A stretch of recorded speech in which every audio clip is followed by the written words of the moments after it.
This is Vivica Williams. You're watching UATV Head to Head. Just like a product, a country also needs to protect and promote its brand. Ukraine faces some stiff challenges in this respect, what with Russian disinformation and its own issues with fighting corruption. So how do we change Ukraine's image? Well, it's about the people and about making it personal. Today in the studio, we have Marta Borandi, the chairwoman of Promote Ukraine. Hello, thank you for being with us today, Marta. Hello, Vivica. Thank you for inviting. So tell me about what is Promote Ukraine?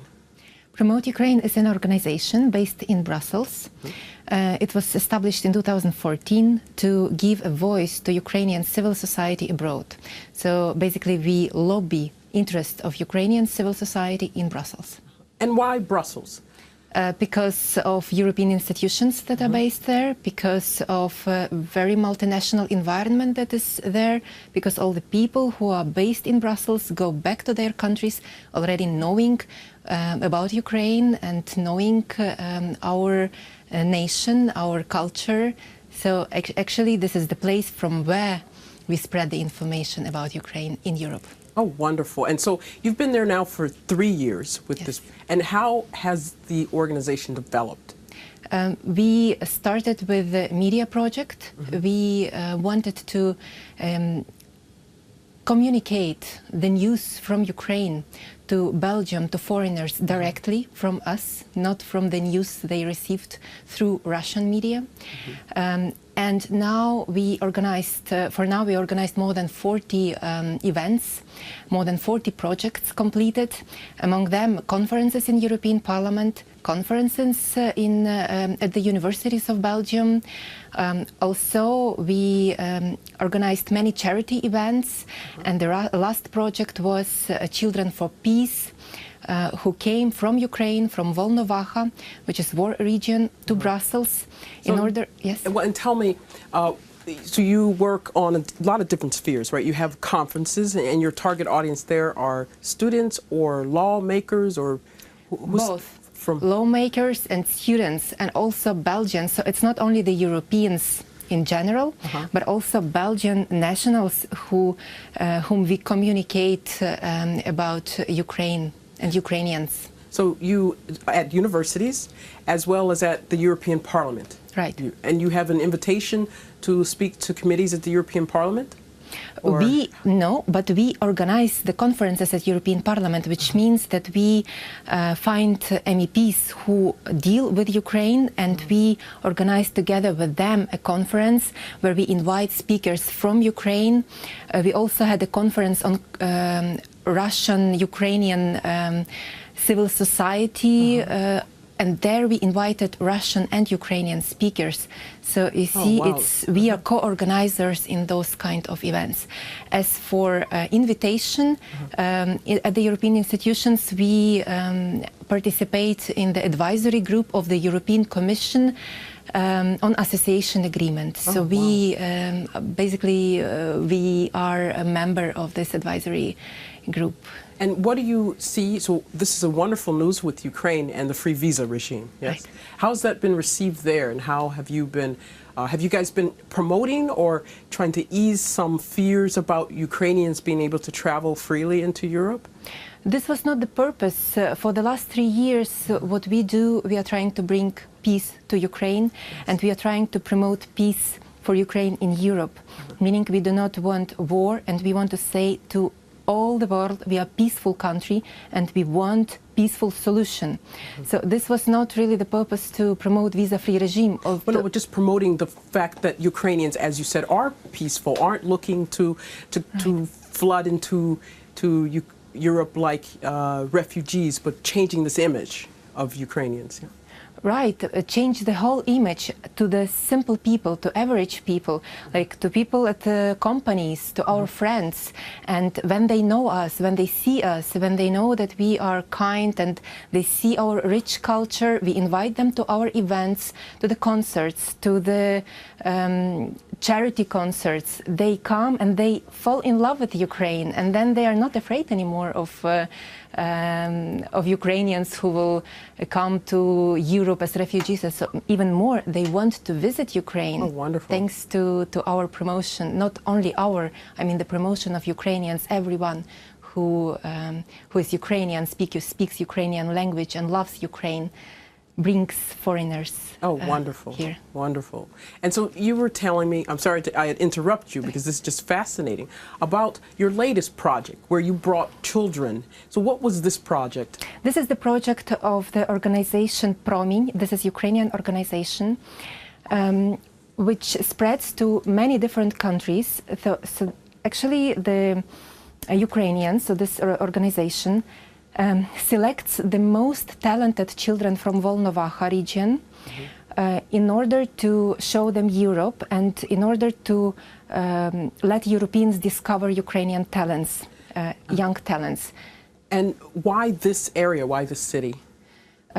Because those children, talented children from this area can emotionally move other people, can open their hearts, can show that they are emotionally broken, but they're getting strong, and through their talents and through their belief, they're going to achieve the goal of a developed, peaceful country, Ukraine. And they're from very close to the front line, to where the fighting is. Yes, correct? 3 kilometers from the front line. So yes. most of these children, probably all of the children, have witnessed something just horrific. Yes, they hear shelling every day. Oh, wow. Wow. That's the main thing we are trying to communicate also to Europeans and to foreigners, that those children, they have to see them. Because looking through the TV, looking through the screen is not the same thing as listen to the person, as talking heart to heart. So when children listened to each other, Belgian children listened to Ukrainian children, they were almost crying. They couldn't believe that these children standing next to them have to go tomorrow back home and hear shellings again and be afraid to go to school and be afraid that their parents can die anytime. So you give this human face, which what people need to this. Is there video for this that we can see and we can look at? Some of the video from some of the concerts of the talented children? You can see the videos on the Facebook page of this project, Ukraine for Peace, but we are trying to download it because actually this project finished 2 weeks ago and I didn't have time to put it on the website yet. And how successful has it been? You said it ended 2 weeks ago, this program. Yes, it was 2 weeks ago. During 4 days, we brought children to 5 different institutions. So we brought them to NATO, to the European Parliament. They met their 2 MEPs, Rebecca Harms and Petras Ostrevičius. We brought them to the Embassy of Ukraine in Belgium, where they could meet diaspora and children from Ukrainian diaspora.